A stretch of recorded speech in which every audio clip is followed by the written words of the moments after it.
a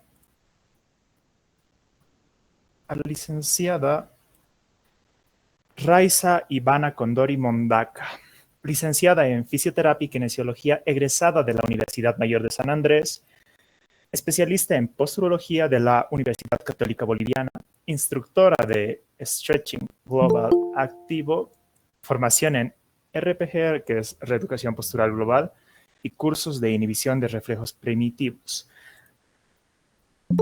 Vamos a dar la palabra a la licenciada. Buenas noches.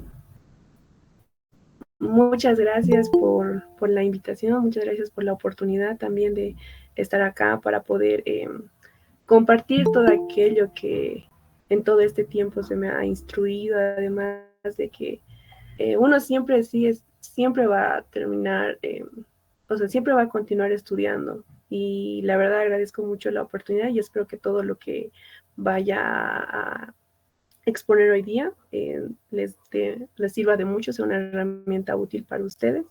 Y también disculparme por el hecho de que me encuentro resfriada, entonces va a haber momentos en los cuales voy a cortar un momento el audio, espero que disculpen.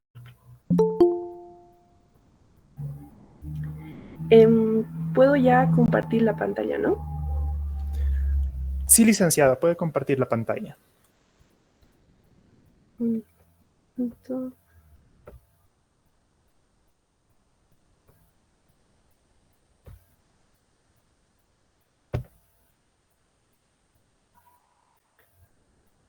¿se ve mi pantalla? Sí se ve, licenciada. Muchas gracias.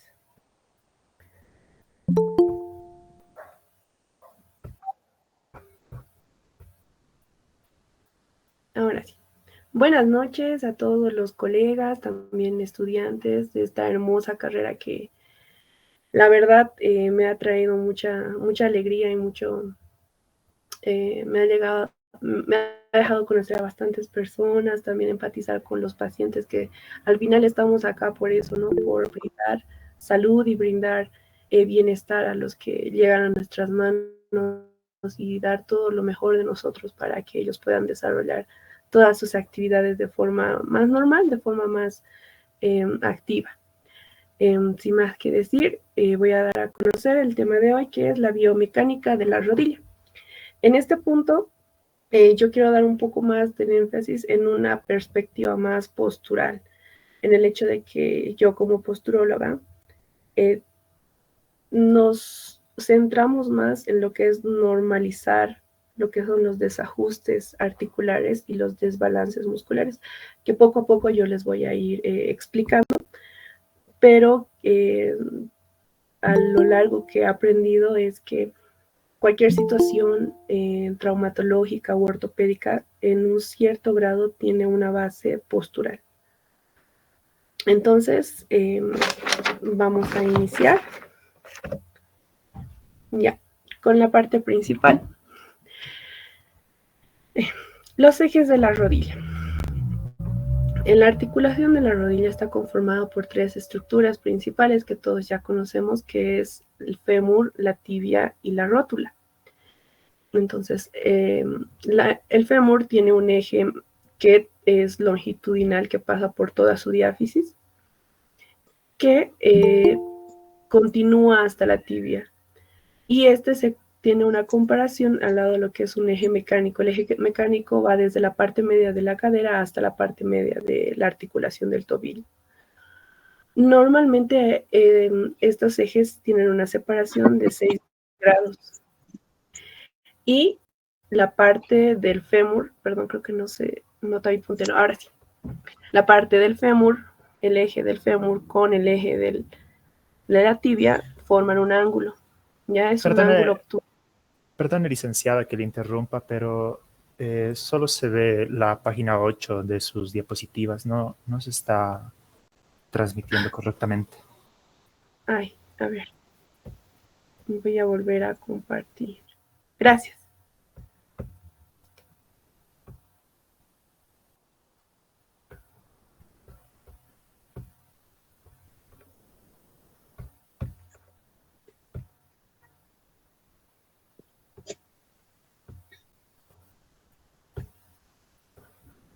Ahora sí, ¿se puede ver las diapositivas?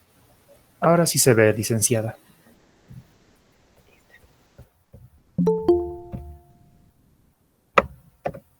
Ahora sí, ¿se puede ver los ejes de la rodilla? Sí, se ve correctamente, licenciada. Muchas gracias. Ahora sí. Vamos a iniciar describiendo lo que conforma la articulación de la rodilla. En este caso, como había mencionado, es el fémur, la tibia y la rótula. El eje diaficiario del fémur junto con el eje diaficiario de la tibia tienen que formar un ángulo, como se muestra acá, de 170 a 175 grados.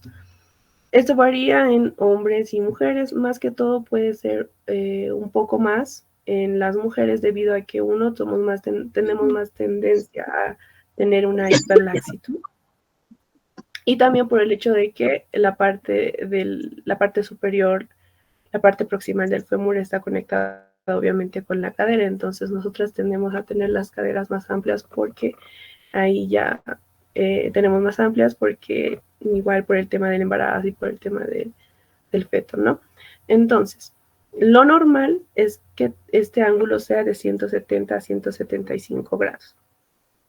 Ahora, pueden existir desviaciones, pueden existir desalineaciones que hay entre el fémur y la tibia, lo que nosotros conocemos como es el genu valgo y el genu varo, ya que más adelante lo vamos a explicar. Ahora, en la articulación de la rodilla como tal, tenemos dos ejes principales, un eje longitudinal, un eje transversal y un eje longitudinal. El eje transversal que tenemos acá, que es XX, nos permite desarrollar la función, el movimiento principal de la rodilla, o bueno, los dos movimientos principales de la rodilla, que es la flexo-extensión. Ahora, como un movimiento secundario, tenemos lo que es las rotaciones que se dan en el eje longitudinal, que es el eje Y, que podemos ver acá. En la flexión de rodilla. En la flexión de rodilla podemos verla de forma activa y pasiva. En la forma... ¿Sí? En la flexión pasiva, voy a continuar. En la flexión pasiva tenemos el único limitante para el movimiento, lo que es la musculatura de los gastrocnemios e isquiotibiales. Entonces, esta se tiene un total de 160 grados. ¿Ya? En la flexión activa depende mucho si hay una flexión o extensión de cadera. Cuando existe una flexión de cadera, hay una mayor eficacia en la flexión de la rodilla, porque la eficacia de los isquiotibiales disminuye, entonces tenemos un grado de 140. En cambio, cuando la cadera está extendida, tenemos una flexión de rodilla de 120 grados. La extensión de rodilla. Cabe resaltar que la articulación de la rodilla es una articulación muy importante en el cuerpo, ya que ella es la que se descarga más del 80% del peso. Entonces necesita realmente una estabilidad fuerte para poder sostener todo el peso y también realizar todos los movimientos que son indispensables para nosotros, como la caminata y la marcha. Entonces la posición de bipedestación, que es la extensión de rodilla, existen varias situaciones que se pueden presentar como ser una hiperextensión de rodilla, que se puede ver en una extensión pasiva también, que debería ser un grado de 5 a 10, debería tener de 5 a 10 grados de hiperextensión. Cuando se sobrepasa la hiperextensión de estos grados, ya se va a algo más patológico, que es un genu recurvato. ¿Ya? Esto se da mayormente también en las mujeres por la tendencia a la hiperlaxitud. Ahora, también interfiere mucho el hecho de la posición que tenga la cadera. cuando la cadera está en extensión, hay una mejor activación de lo que es el recto femoral. El recto femoral es un principal extensor de rodilla y también un flexor de cadera, entonces permite una mayor extensión. Y sucede lo contrario cuando este está en extensión de cadera. Y ahora, como segundo movimiento, está la rotación de rodilla. Se puede tomar de 3 distintas formas. Hay una forma activa que podemos ver acá, que esta siempre se tiene que tomar en sedestación. Cuando se lleva una rotación interna, siempre tiende a ser acompañado con una aducción del pie. La rotación interna en sedestación es de 30 grados. La rotación externa llega a 40 grados con la abducción del pie. Ahora, de forma pasiva, se la toma en decúbito prono con flexión de rodilla, que llega a ser una rotación externa de 45 a 50 grados y una rotación interna de 30 a 35. Ahora, también existe rotación, el movimiento de rotación de forma automática, que esta se nota más cuando llegamos a realizar una flexión nosotros mismos en bipedestación y la punta del pie y la rodilla se torna en una rotación interna y al final de una extensión completa en bipedestación se torna en una rotación externa. Ahora, como les estaba comentando en un inicio, existen desplazamientos de la rodilla. Esto se puede ir, vamos a partir de una posición neutra, una posición alineada, se podría decir que pasa desde el medio de la cadera al medio del fémur y tiene que terminar en medio de la articulación del tobillo. Ahora, cuando existe una desalineación, puede ser en una desalineación hacia el lado externo, que es como vemos en la imagen A, que la rótula se va a desplazar, bueno, la articulación de la rodilla se desplaza hacia afuera. Entonces esto se conoce como un genu varo. Y al momento de ser la articulación desplazada hacia la parte externa, existe un pinzamiento en la parte del cóndilo y el cóndilo interno y la glenoide interna de la tibia. Entonces los pacientes tienden a desarrollar una artrosis femoroglenoidea, una artrosis femorotibial del cóndilo interno. En cambio, cuando existe una desalineación o un desplazamiento hacia el lado interno, sucede todo lo contrario, ya que existiría la posibilidad de desarrollar una artrosis en la parte externa del fémur, del cóndilo del fémur y de la tibia.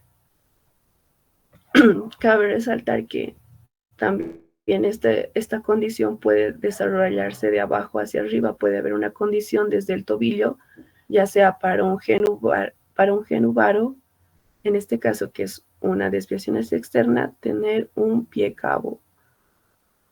Y para un genu valgo, tener una desviación hacia la parte interna del pie, entonces se originaría por un pie plano.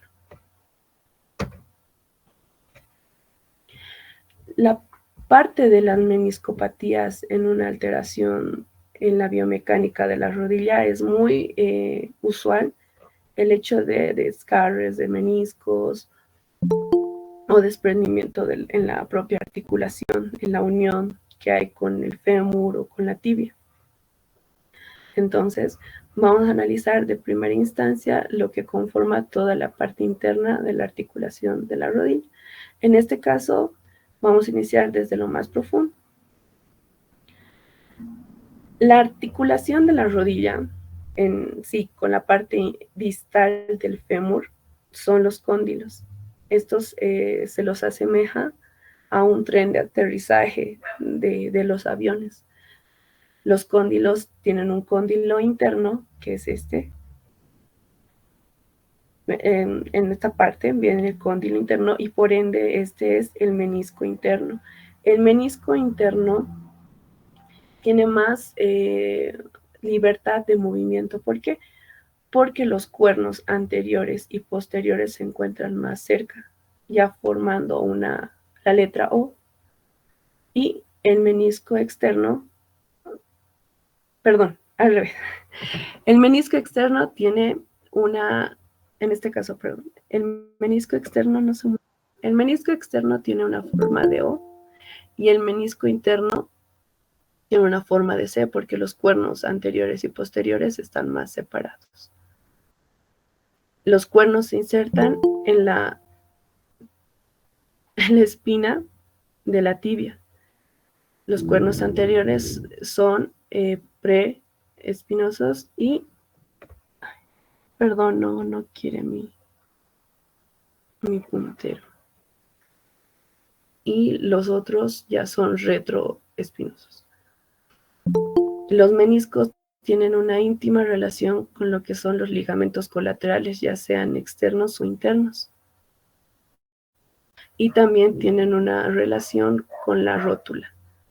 Los alerones de la rótula tienen una íntima relación con lo que es la cápsula articular, pero cabe resaltar que en la parte externa del ligamento colateral externo no se inserta directamente sobre el menisco porque existe lo que es el tendón popliteo, el tendón del músculo popliteo.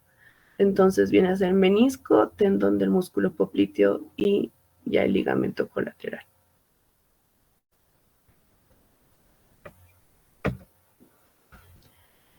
En las meniscopatías existen diferentes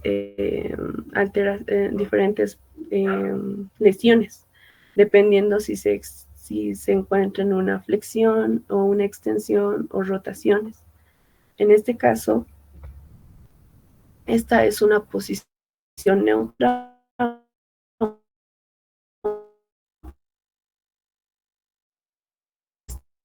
estática de lo que son los meniscos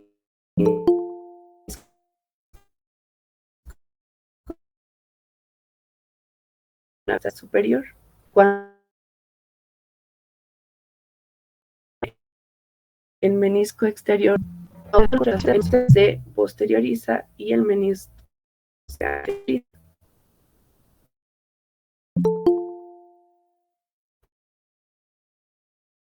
Por ejemplo, cuando uno hace una flexión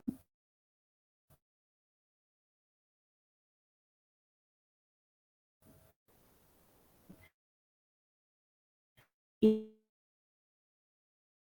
también una rotación externa,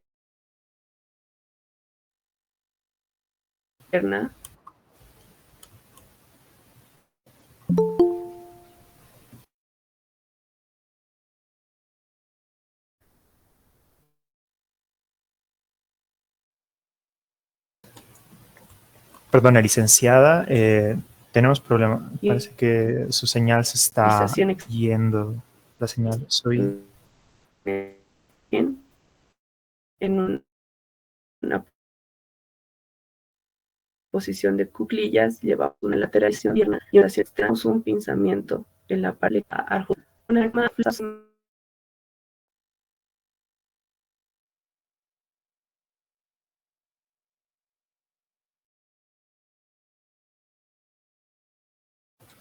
Bien, en un momento reanudamos con la licenciada. Tiene pequeños fallos técnicos. Espérenos unos 5 minutos, por favor, hasta que se arregle.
Bien, chicos, buenas noches a todos. Licenciada, está con el micrófono apagado.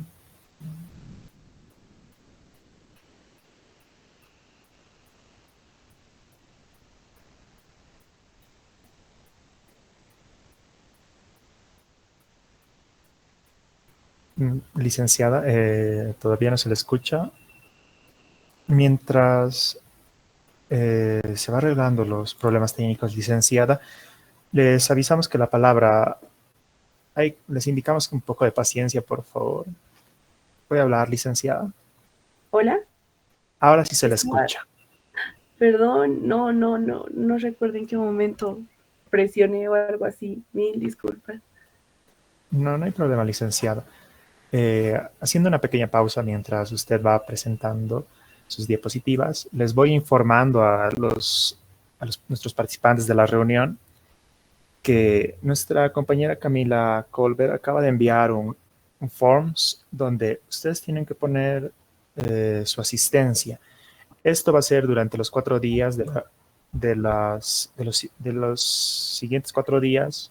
Va a haber un webinar y para la palabra clave que se les busca es semitendinoso. Si no se me escuchó, vuelvo a repetir, la palabra clave es semitendinoso. Vamos presentando, licenciada, mientras tanto. ¿Ya se puede escuchar y ver? Todavía no se ve. ¿No? Sí, todavía no. Es mi señal. Em,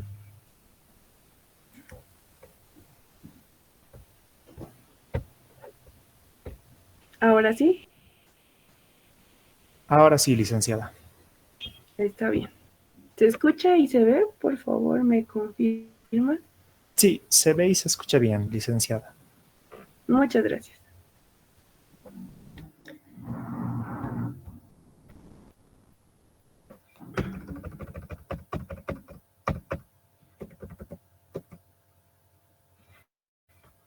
Muy bien.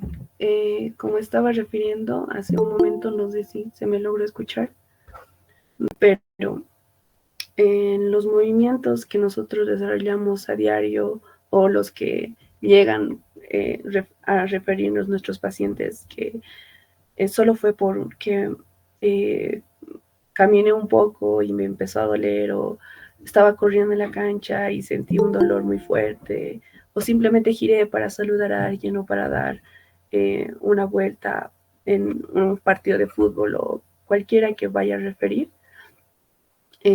Existe la posibilidad de que sea por una alteración en la cinemática del movimiento meniscal. Por ejemplo, aquí tenemos una tibia de la parte de una vista superior, que esta misma se va a una rotación externa. Pero este mismo movimiento no, no será seguido por el fémur. Entonces la tibia en este caso actúa como una cadena cerrada que evita que se mantiene firme, se mantiene estática. Bueno, mantiene estática el fémur y solo la tibia genera la rotación externa. Al generar este movimiento único sobre la tibia, sobre el fémur, mejor dicho, aquí vemos la posición inicial del menisco, una posición neutra. Pero al generarse la rotación externa, vemos que el menisco interno se va a anteriorizar y el menisco externo se va a posteriorizar. Como el fémur no siguió el movimiento externo, existen dos tipos de situaciones que va a suceder, que es un estrés tensil por compresión y, perdón, va a existir dos situaciones, un estrés tensil. ¿Por qué? Porque el menisco se va a ir hacia posterior. Entonces, como el fémur se mantuvo de forma estática, toda esta tensión que se lleva hacia atrás se mantiene de forma más, eh, más presente, se mantiene de una forma que llega toda la tensión hacia atrás. Y existe también un estrés por compresión. Al no seguir el fémur el movimiento externo de la tibia, se genera un choque de fuerzas de la tibia y del fémur que comprime el menisco y que puede generar desgarres, ya sea en la parte interna, en la parte de la compresión, en la parte posterior, mejor dicho, puede generar un desgarre longitudinal en todo el menisco o solo en una parte eh, interna o externa del propio. Entonces puede generar diferente tipo de meniscopatías o diferente tipo de desgarres en un menisco al ser un movimiento brusco o al no continuar toda la cadena de movimiento por no seguir el fémur a la tibia en este ejemplo. Hablando directamente en lo que sucede en una desviación de rodilla, es importante también la rótula, ya que esta es el paso de la fuerza tensil que existe entre el cuádriceps y el tendón rotuliano. Es el paso que existe de la fuerza del fémur a la fuerza que hay en la tibia. Ahora, existe un ángulo que es el ángulo Q, que se forma de un eje longitudinal del tendón del cuádriceps con el eje longitudinal que existe en tendón rotuliano. Este ángulo Q suele ser de 10 grados. Cuando existe una rotación externa, en este caso en la imagen B de la tibia, este eje se desalinea. Por ende, la transmisión de la fuerza, la transmisión de toda la tensión se desvía y no existe un alineamiento de todo lo que es fémur con tibia. Y los que van a intervenir para que se genere o para que pueda existir una alineación son los músculos, son los actores principales que van a tratar de volver a alinear la rótula, la tibia, a la par que está con el eje del fémur. En un caso de genu valgo, este tendón estaría desalineado hacia adentro por la rotación interna que existe en los genus valgos. Ahora, sí,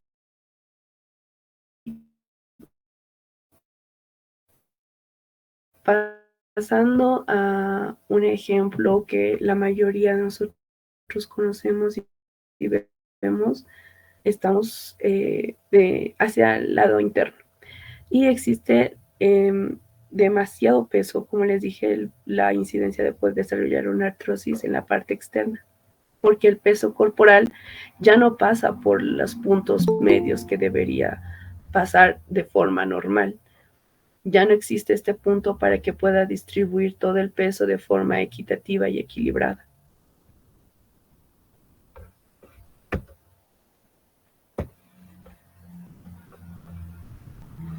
En la parte de las desviaciones de la rótula, bueno, de la rodilla, voy a presentarlo como no una diferencia de fuerzas, sino como una diferencia de tensiones. Muchas veces creemos que cuando un músculo está cortado o un músculo se mantiene contraído es un músculo fuerte, pero varias veces no es así. Sí, en este caso, cuando existe un genu valgo, los músculos que realizan una rotación interna de fémur, una aducción, que es lo que presenta un genu valgo, una rotación interna de fémur, una aducción de fémur, una rotación interna de tibia, no son músculos más fuertes que los que realizan las rotaciones externas y las abducciones. Es simplemente el hecho de la diferencia de tensión por la mala alineación, por la desalineación que existe en la articulación. Por eso se habla de desajustes articulares y de desbalances musculares. Desde un punto de vista posturológico, siempre se va a tomar a la patología o a la lesión que se esté tratando como un todo, porque no existen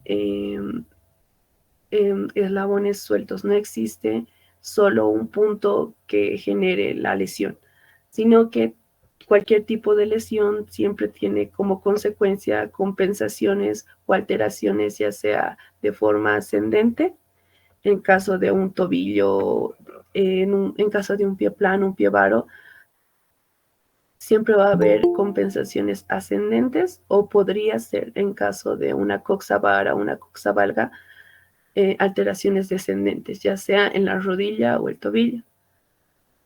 Desde el punto de vista de las cadenas musculares, un genu valgo presenta una aducción y rotaciones internas del fémur y la tibia. En este caso podemos ver lo que es la cadena muscular de miembros inferiores, y esta es la cadena cruzada de cierre. La cadena cruzada de cierre viene, por ejemplo, desde el hombro derecho hacia la pierna izquierda, y así del lado contrario del hombro izquierdo hacia la pierna derecha. Va de forma que pasa por los pectorales, el abdomen, aductores, se va hacia los peroneos en la parte terminal.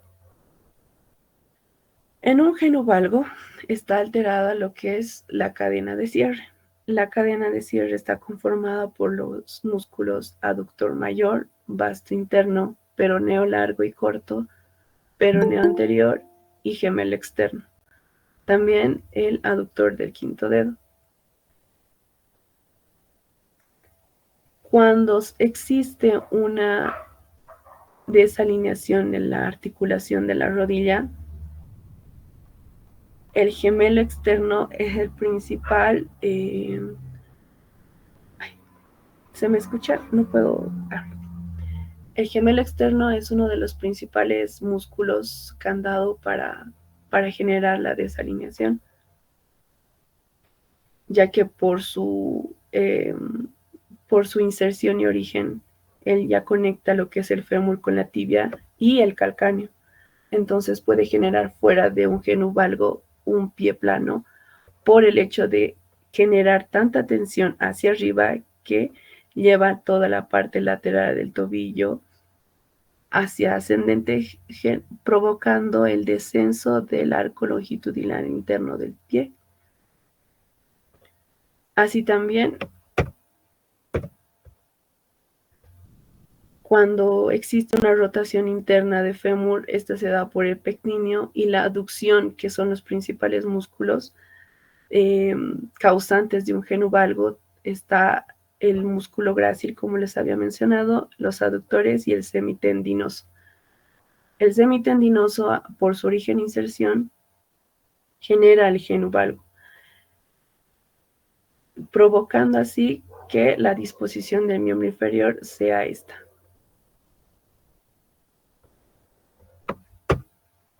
Ahora, en todo el tipo en toda la trayectoria de realizar una terapia en la parte postural, se enfoca principalmente en que no se debe fortalecer nada, sino es devolver el equilibrio tensional en los músculos. Porque no el hecho de que un músculo esté extremadamente corto es porque está atrofiado, ha perdido la longitud que realmente tiene. En este paciente que yo he puesto acá para poder mostrarles un poco, tenía un compendio de muchas alteraciones posturales, pero el principal era su genu valgo, que venía con un talo valgo y un pie plano, aparte de tener un pie pronado totalmente, con el descenso del arco interno. Tenía rotación de la columna, rotación de la cadera, tenía una retroversión, tenía un compendio de muchos músculos atrofiados que desequilibraban toda la tensión, desequilibraban toda la alineación de los miembros inferiores y de la columna. ¿Ya? Principalmente para poder tratar alteraciones posturales desde un punto de vista dirigido a la rodilla, siempre es importante la evaluación. la evaluación desde los reflejos primitivos, la evaluación de incluso de la parte emocional, la evaluación si el paciente tiene sobrepeso, si tiene hiperlaxitud en caso de las mujeres y más que todo, pero sobre todo si existe, si esas desalineaciones y este tipo de compensaciones se han originado en picos de crecimiento.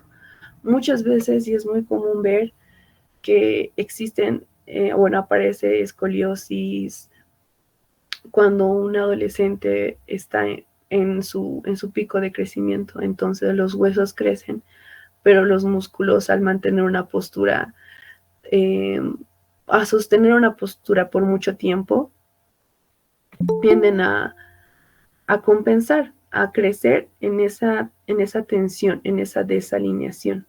Por eso es muy importante tener evaluaciones desde muy temprana edad para tener esa corrección, ya que los músculos son más maleables, los músculos son más accesibles en el hecho de poder corregir, poder elongarlos en este caso. Mi paciente tuvo una evolución de medio año por el hecho de que él asistió al premilitar. Entonces, tener unas sesiones continuas fue muy complicado. Por eso también la trayectoria de 6 meses.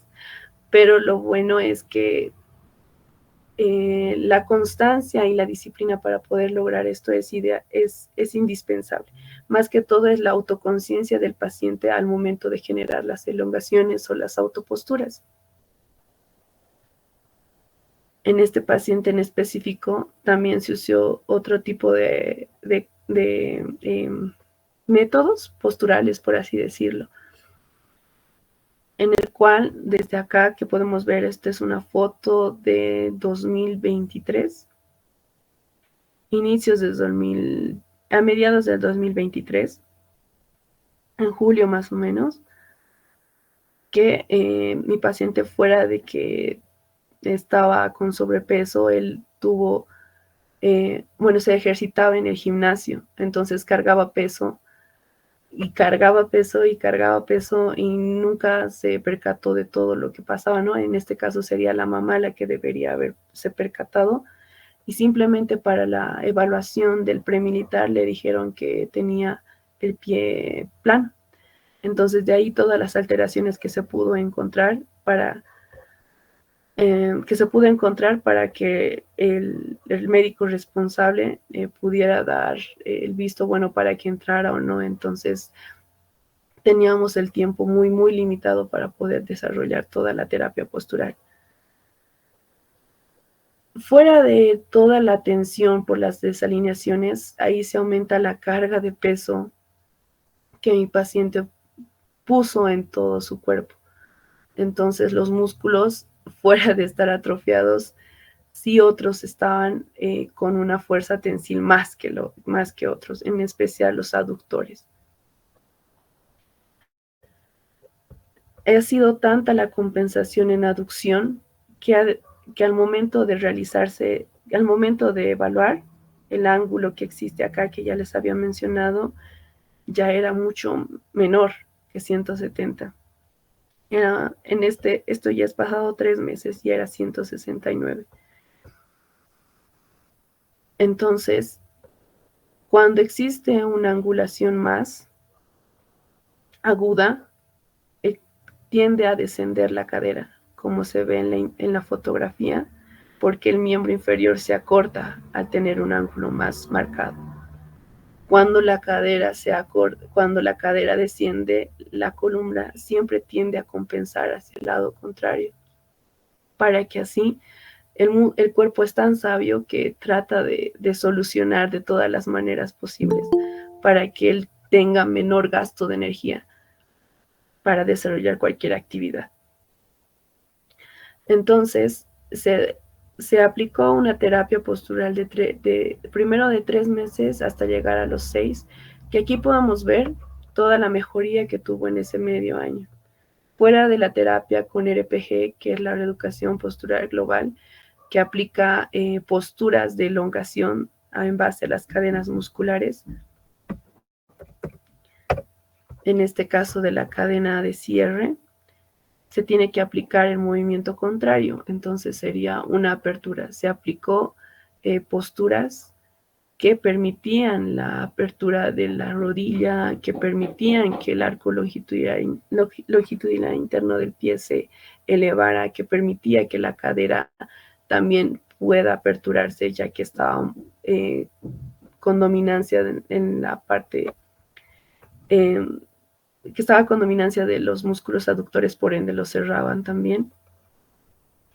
Y también se tuvo que trabajar todo el tren superior, toda la parte de abdomen y de los hombros, ya que por levantar tanto peso, por mantener incluso su centro de gravedad alterado, ya que cuando existe una predominancia de la cadena anterior, que es la cadena de flexión, el centro de gravedad tiende a anteriorizarse, entonces el peso se va hacia adelante.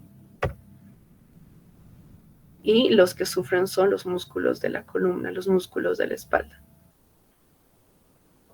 Entonces, pasados los 6 meses, se logró una mejor alineación de lo que es la articulación de la rodilla, se logró reducir la inclinación de la cadera y posteriormente se está trabajando lo que es las compensaciones que se hizo en la columna. Mi paciente también sufría de una meniscopatía por el geno valgo, por eso inicié hablando de las meniscopatías, ya que estas desalineaciones pueden generar o podían haberle generado, de no ser tratado a tiempo, una meniscopatía, un desgarre o tal vez una subluxación de la rótula por la desviación que existía del recto femoral con relación a la tibia y al tendón rotuliano. Entonces, lo principal que puedo rescatar de todo este proceso es siempre mantener un enfoque en la evaluación de todos los componentes que vienen a pasar en una patología, en una lesión. Siempre es bueno indagar en el hecho de qué actividades realiza y también desde el momento de que es niño, incluso desde el momento del embarazo, para poder tener un diagnóstico eficaz y tener un tratamiento o brindarle un tratamiento más adecuado. Aquí como resultado podemos ver, esta es una foto del 13 de noviembre del 2023, que la apertura de miembros inferiores era de 123 centímetros. Y ya una foto más actual es del 27 de marzo de este presente año, que llegamos a completar una apertura de 140 centímetros. Esto sin apoyo en la pared, sin ningún tipo de apoyo con las manos, manteniendo siempre la alineación la columna recta, sin evitar compensaciones hacia atrás para generar la apertura. Y bueno, esto sería todo lo que podría les podría dar a conocer. Gracias.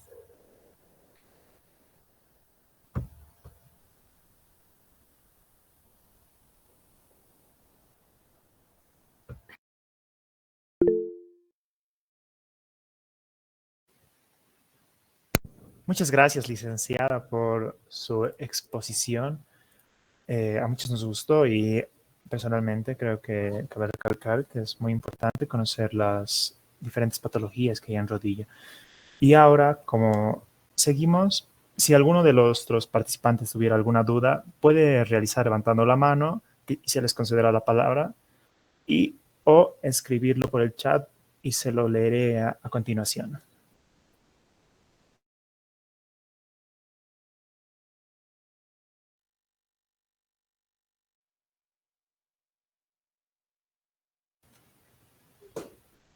Volvemos a indicarles si alguno tuviera alguna duda sobre la exposición de la licenciada, puede realizarlo mediante el chat y se le dirá a la licenciada a continuación, o levantar la mano y se le concederá la palabra si alguno tuviera. Aquí hay.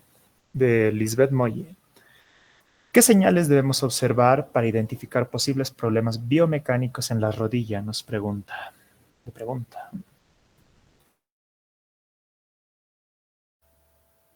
¿Se me escucha? Sí, licenciada. Ya. Em, las señales debemos tomarlas desde un punto o sea, desde el punto de vista, no sé cómo decirlo, desde el tiempo principalmente. Siempre es bueno llevar, cuando nos llega un paciente, tener primero, en primera instancia, en cuenta desde el momento en el cual viene la lesión, desde el momento en el cual viene el dolor, porque influye mucho cuánto es la trayectoria, cuánto es su cronicidad. Porque existen alteraciones biomecánicas de la rodilla que muchas veces tienden a decir, por ejemplo, que es un valgo fisiológico hasta cierta edad, está bien que los pies sean planos y demás. Entonces, sí existe etapas del desarrollo en el cual el pie se va a formar en el arco, cuando el genuvalgo tiende ya a alinearse. Entonces, mientras más pronto se pueda diagnosticar, es mucho mejor para el paciente, porque ya después de mucho tiempo ya es una patología estructurada. Entonces ya solo se puede ver desde el ámbito funcional, por ejemplo, si es un deportista y demás, poder aumentar la capacidad de realizar actividad, la capacidad de los músculos de poder realizar alguna actividad. Una señal principal para ver las alteraciones biomecánicas es conocer bien los ejes que tienen que entrecruzarse, los ejes que tienen que tener congruencia, más que todo en la parte de los miembros inferiores, ya que ellos son los que cargan el peso. Entonces, muchas veces las alteraciones suelen ser de forma ascendente. Principalmente, debemos fijarnos si la alteración que estamos viendo en la rodilla tiene una compensación en cadera o en tobillo. Muchas veces, nunca o la mayoría del tiempo, una alteración postural no es en una zona localizada, siempre va a generar compensaciones. Entonces, para ver que es una alteración biomecánica mucho más establecida, siempre hay que evaluar no solamente la rodilla, sino el tobillo, la cadera, porque puede haber un bloqueo articular en el tobillo o puede haber un bloqueo en lo que es la articulación en la articulación de la cadera, que condiciona a que haya limitaciones. Y más que todo también ver el tipo de las actividades que realiza el paciente. Muchas veces también hay dominancia de musculaturas en futbolistas, en voleibolistas, siempre tienden a desarrollar más una parte, un sector de la musculatura, por ejemplo, la musculatura interna o la musculatura externa, es más desarrollada en unos que en otros. Entonces, esto condiciona a que exista un desajuste articular, porque la musculatura gana a la otra musculatura que hay interna. Por ejemplo, en un futbolista, muchas veces para generar la patada, ellos tienen que tener más desarrollado lo que son los músculos extensores de la cadera, también los extensores de la rodilla. Entonces, estos son los glúteos, también los flexores de la cadera, los flexores de la rodilla para generar la patada, los isquiotibiales. Entonces, es como que ganara la parte posterior y flexora que la anterior y extensora. Entonces, es como una ayuda para ver a qué se va a ir dirigiendo la desalineación o por qué se está originando la alteración. Es evaluar qué dominancia hay más en un grupo muscular. Está bien, muchas gracias, licenciada. Aquí tenemos otras preguntas. Ithel Llanos nos dice, en el caso de una disfunción patelofemoral, ¿hay tratamiento como tal o directamente es tratamiento quirúrgico? Ya, en una disfunción patelofemoral. Las disfunciones en la rótula muchas veces es que la rótula es un hueso muy pequeño que está condicionado por la fuerza del músculo cuádriceps principalmente y sea secundaria por el tendón rotuliano. Entonces también está situada y está limitada por los cóndilos del fémur. Entonces lo tienen totalmente rodeada en el ámbito de que es una alteración o una lesión muy fuerte, es para desalinearla. Entonces, en caso de una disfunción patelofemoral, el tratamiento directamente sería una elongación o un reequilibrio tensional del cuádriceps principalmente. Porque cuando incluso el músculo cuádriceps está demasiado tenso o quizás demasiado fortalecido, ya llega a tener una condromalacia, ¿no? Una suspensión de la rótula que se va mucho más arriba y genera ya el cizallamiento, genera dolor y por ende ya toda la sintomatología que conocemos. Entonces, siempre vamos a evitar llegar a la parte quirúrgica. Siempre es encontrar la manera de solucionarlo de la forma menos menos extremista posible, por así decirlo. Pero más que todo en la parte de la rótula y del fémur, siempre enfocarnos en lo que es el cuádriceps, porque es el músculo que es 3 veces más fuerte que los músculos posteriores, que los flexores. Entonces, siempre él suele ser el principal para generar este tipo de situaciones y dándole mayor énfasis en lo que es el recto femoral, porque al ser un músculo que es biarticular, tiene mayor brazo para generar una disfunción, para generar alguna alteración. Está bien, licenciada, muchas gracias. Aquí tenemos otra pregunta de Marisol Gutiérrez. ¿Qué tratamiento se debe seguir para los niños que tienen genu varo? Los niños que tienen genu varo.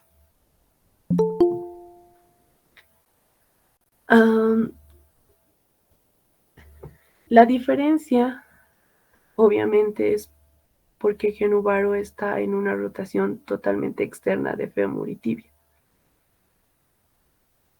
Igual se puede, es casi la misma respuesta, por así decirlo. Las diferentes alteraciones de la rodilla como genu valgo y genu varo, la mayoría de las, o casi todas, es diferencias tensionales. Las alteraciones por genu varo en los niños, más que todo, hay que verlo en el ámbito también si que tienen una hiperlaxitud.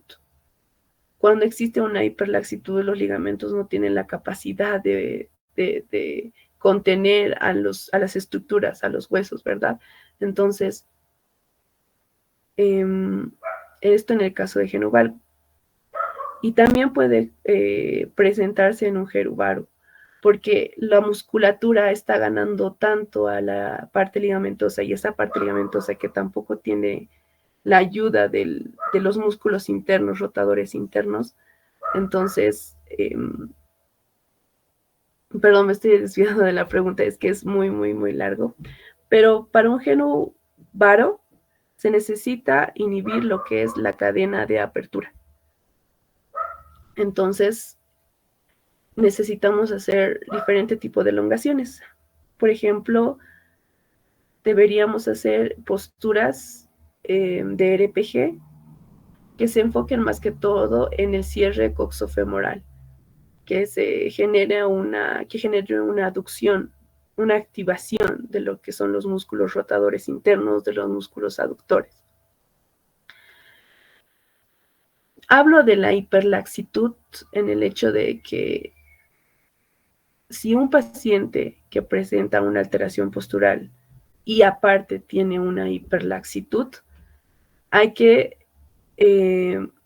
poner en balanza lo que esté más comprometido. Por ejemplo, Si el paciente es hiperlaxo y tiene más, ¿cómo se lo digo? Si el paciente es hiperlaxo y tiene más compromiso de una cadena, primero se elonga y luego se activa la cadena contraria para evitar que vuelva a generar ese desequilibrio. Entonces, en caso de un genu varo, se tiene que primero elongar la cadena de apertura y luego se tiene que continuar con una activación de la cadena de cierre para que así ese desequilibrio no vuelva a presentarse. Muchas gracias, licenciada. Tenemos 3 preguntas más que vamos a revisar. Una de Mayra Condori que nos dice, de las patologías meniscoides, ¿cuál es la que afecta más a la biomecánica de la rodilla? Perdón, ¿me podría repetir la pregunta? No escuché bien. Por supuesto. Mayra Condori le hace la pregunta, de las patologías meniscoides, ¿cuál es la que afecta más a la biomecánica de la rodilla?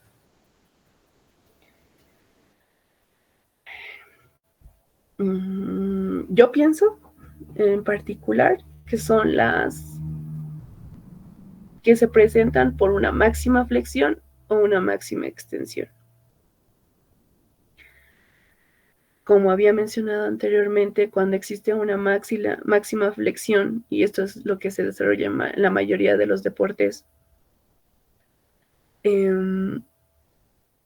tiende a generar un desgarre, y no muchas veces longitudinal o transversal, sino depende mucho de la fuerza que se ejerza, depende mucho de en qué lado se ejerce más fuerza, si es un lado externo, un lado interno. Entonces yo pienso que la que más afecta son las que conllevan una máxima flexión y una máxima extensión, porque en la máxima extensión también se conlleva, o sea, compromete lo que son los ligamentos cruzados, ya sea anterior o posterior, principalmente el anterior en extensión, lo cual puede generar incluso un desgarre o una desarticulación del menisco por el cizallamiento que existe, por la fuerza que ejerce el ligamento cruzado anterior. Está la fuerza en la máxima extensión, por eso existen luxaciones en un genu recurvatum. Es tanta la fuerza que existe, entonces llega a desgarrar, llega a separar de la superficie, o sea, al menisco. Entonces, siempre hay que tener cuidado en los temas de deportistas y demás, en una máxima extensión o una máxima flexión. Está bien, muchas gracias, licenciada.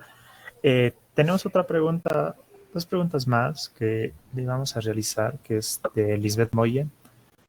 ¿Qué pasa? Que le pregunta, ¿qué pasa con nuestra biomecánica cuando hay falta de actividad física prolongada?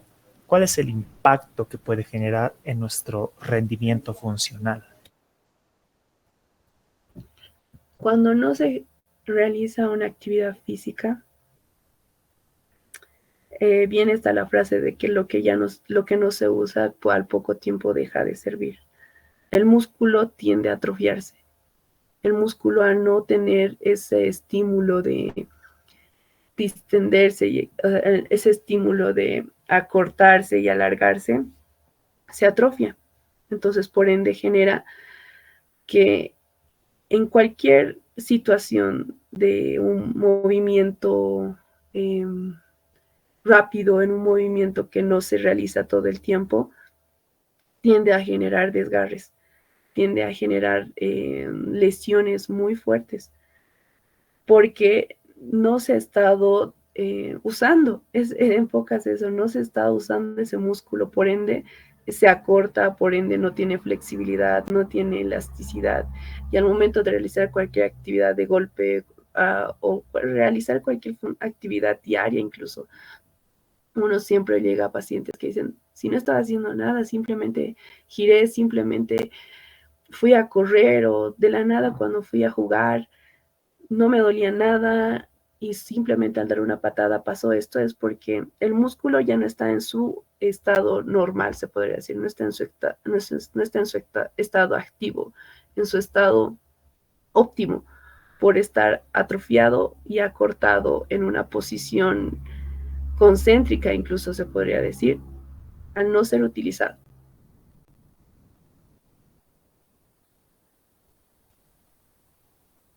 Y bueno, de esta manera genera la lesión.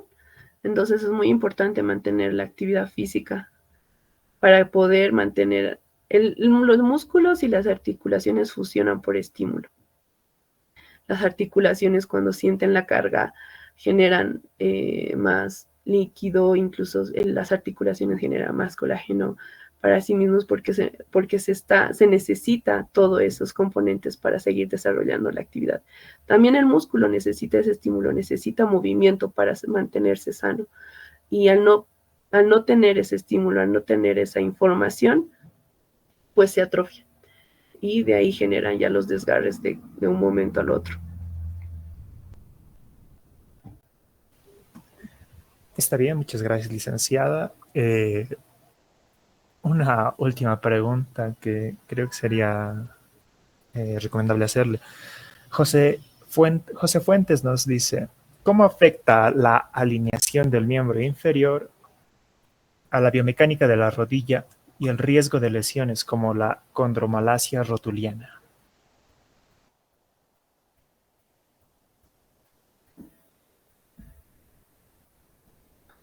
Ya, creo que es una pregunta similar a la que se hizo hace un momento, pero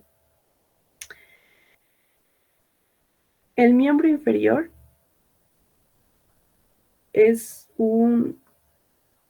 vamos a verlo como una cadena, como una serie, una secuencia de argollas, por así decirlo. La tibia es una argolla, el fémur es una argolla, la cadera es otra, la columna es otra. Entonces, si yo tiendo a girar una argolla hacia un lado, no es la única que se va a girar. Siempre va a tener, por consecuencia, por eso también es una cadena, una repercusión en la siguiente y en la siguiente y en la siguiente.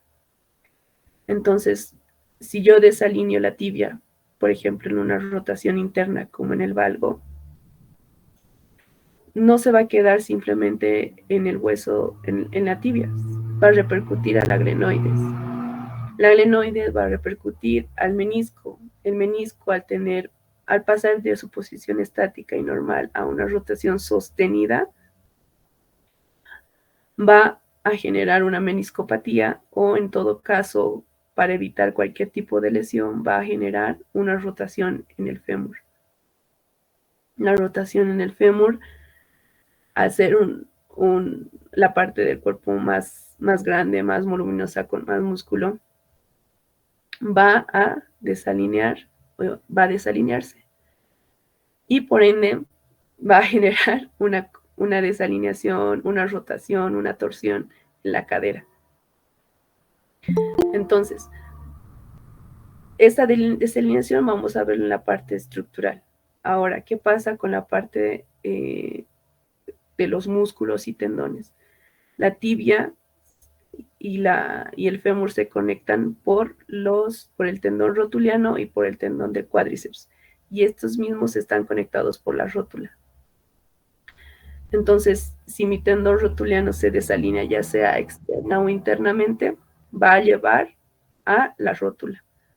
La rótula está totalmente conectada al tendón del cuádriceps y a los alerones de la rótula. Por ende, el cuádriceps, si es en una situación de desalineación, puede generar o una respuesta más concéntrica, por así decirlo, por el vasto interno. El vasto interno, al ver que la rótula se está desviando, va a trabajar el doble, el triple para poder alinear otra vez esa rótula. Entonces se va a activar más. Y va a ser insuficiente, no por el hecho de que no tenga fuerza, sino insuficiente porque el desajuste articular es mayor. Entonces, ahí podría generar lo que es la condromalacia, porque en cualquier movimiento que tenga de movimiento contrario, como una rotación externa, al músculo que ya está sobrecargado, al músculo que está totalmente cansado por tratar de alinear esa rótula, está más predispuesto a lesionarse por la fatiga que está presentando. Entonces, es lo que podría generar la desalineación con respecto a una condromalacia. Es siempre importante ver al paciente como un todo, no únicamente en la parte de su dolor, no únicamente en la zona del tobillo, de la rodilla. El cuerpo, cuando tiene una lesión muy crónica, tiende a ser tan sabio que compensa demasiado. Y muchas veces pasa que nos enfocamos tanto en la sintomatología, que es como que ya le duele la rodilla y me enfoco en la rodilla y ya está bien después de las 10 sesiones, y pasa un mes y luego vuelve por el mismo dolor o vuelve por un dolor similar en la otra rodilla por compensar, o por el lado contrario, el que le dolía, si le estaba doliendo la parte interna de la rodilla, ahora le duele la externa. Entonces, siempre hay que tratar al músculo que está sintomatológico, pero también al músculo que lo está ocasionando. En este caso, si yo en una condromalacia veo que el cuádriceps es el que está, el vasto interno, que es parte del cuádriceps, es el que está totalmente acortado, primero lo elongo. Le vuelvo a reequilibrar la tensión, porque no es que los otros estén más fuertes, es simplemente el desequilibrio. Entonces, al yo volver a darle su flexibilidad, su elasticidad al músculo, los otros automáticamente van a ceder. Pero siempre es bueno, después de equilibrar las tensiones, realizar un fortalecimiento en medida de que sea más excéntrico, para así mantener todo lo ganado por las elongaciones. Y así tener un tratamiento completo para que el paciente pueda desarrollar todas sus actividades sin esperar a que vaya a dolerle de aquí a un mes, de aquí a 2 meses. Y es muy normal ver las compensaciones después de tratar, digamos, solo una parte o solo la sintomatología. Entonces, por eso es tan importante la evaluación de todo ese miembro inferior, de todo ese brazo, para poder tener un resultado más a largo plazo.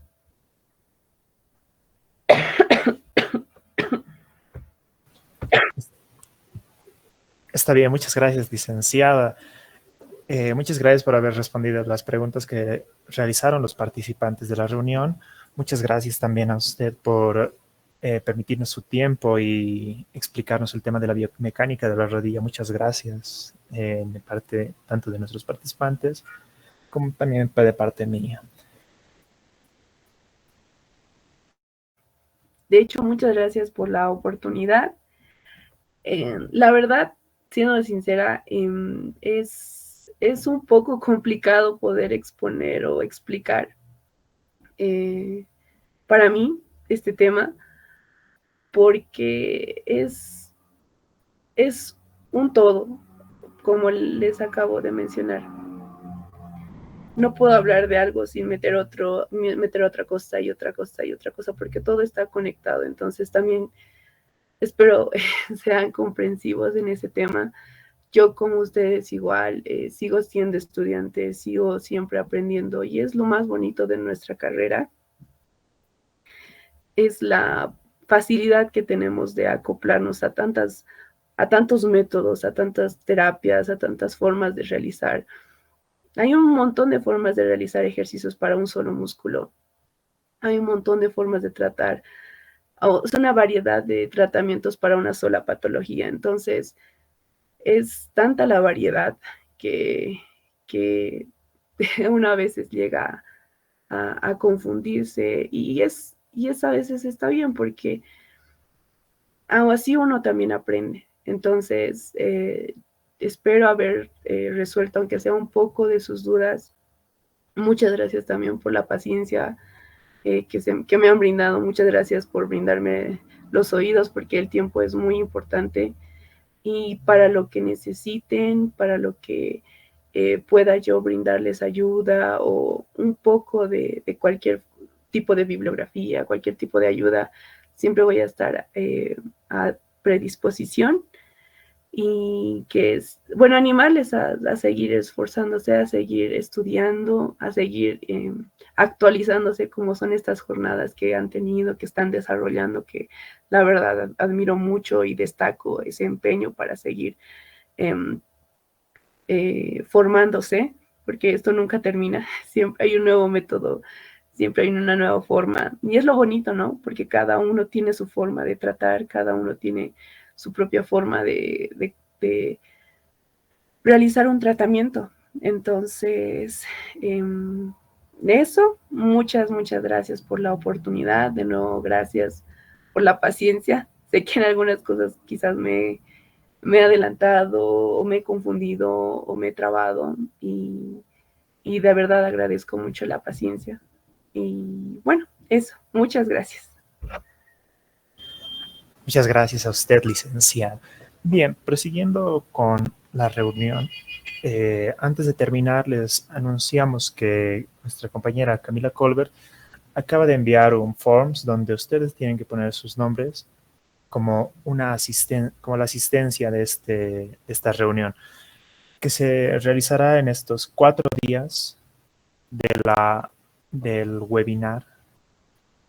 Anunciarles también que al final del forms indica que son 5 bolivianos para conseguir el certificado. Si quisieran contribuir, nos pueden encontrar en la sociedad científica.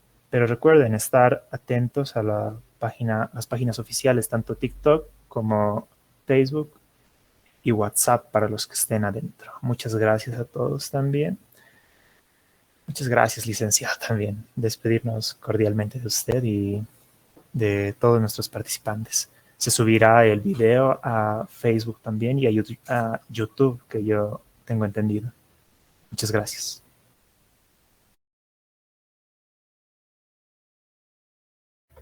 Muchas gracias, que tengan buena noche. Claro, perdón, gracias por recordarlo, Sarita. La palabra clave es semitendinoso para todos nuestros participantes. Les vuelvo a repetir, la palabra clave que también está escrita en el chat es semitendinoso.